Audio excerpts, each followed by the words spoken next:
My name is Rivera-Dannert, and I am a certified life coach, author, speaker, trainer, podcast host of Fearless Fridays with Marianne. I am also an editor-in-chief. In addition to the different titles, I am also a mother, wife, grandmother, and many other things. My Surviving Her story is embracing worthiness.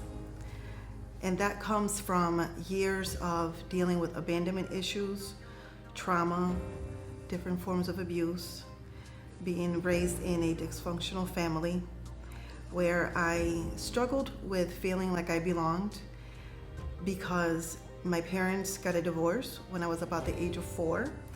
And seeing my parents together one minute and then my dad not there the next, I wasn't sure what was going on. And shortly after, my mother met my stepfather. We relocated to Puerto Rico, and then they were gone. And even though it was for a short time for work, as a 4-year-old, you have no idea why your parents are there. So you start to wonder, what's wrong with me? And for me, that's when the issues of feeling unworthy came in. I felt like I was not good enough, and I started doing things and behaving in ways to make sure that people were satisfied and happy with the decisions that I went through and that I did. So from a turbulent childhood turned into turbulent teenage years.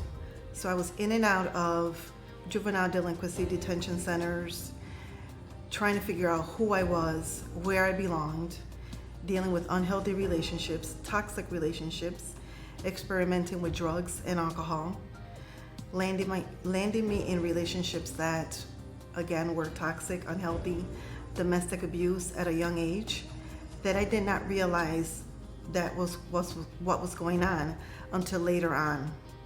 In and out of juvenile detention centers, I dropped out of high school when I was 16 years old. I became a teenage parent. And I also tried to search once again for love in all the wrong places.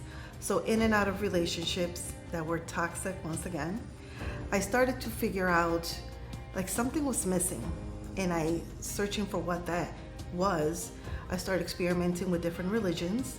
So from visiting Catholic churches to Christianity, Mormons, even Jehovah's Witnesses. And I think for me, the search for something greater and something bigger came because I was raised in a Christian household. However, it was a very legalistic household. So no pants, no makeup. And I tried to make sense of what was going on, and nothing worked. So that led me to how I ended up uncuffing my trauma.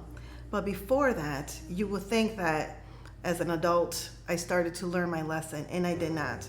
Those feelings of abandonment and unhealthy relationships still were there, which landed me in my first marriage that ended in a divorce 4 years later. And in that relationship, I made a decision, not once, but twice. Again, because of my low self-esteem, because of feeling unworthy, and I had not one, but 2 abortions. How did I uncuff my trauma to become the woman that I am today? It was through a lot of reflection, a lot of healing, and the biggest one that is often very difficult, until this day I have to make a daily decision, is forgiveness. Not forgiving the individuals for what they did to me, but forgiving myself. And I think that is the biggest thing, because we often try to figure out, like, why did I make these decisions? And the thing is that we don't know what we don't know until you've been taught, until you slow down your thoughts, until you become one with your thoughts, with your creator. And for me, that is the Almighty Jesus Christ. So after searching through the numerous types of religion, relationships, I have found peace. Peace within, peace with my past. I have forgiven myself. And my hope and my desire that when you read my story, Embracing Worthiness, is that you too will realize that you are powerful, you are beautiful, you are a priority, you matter, and you are worthy, and you are more than enough.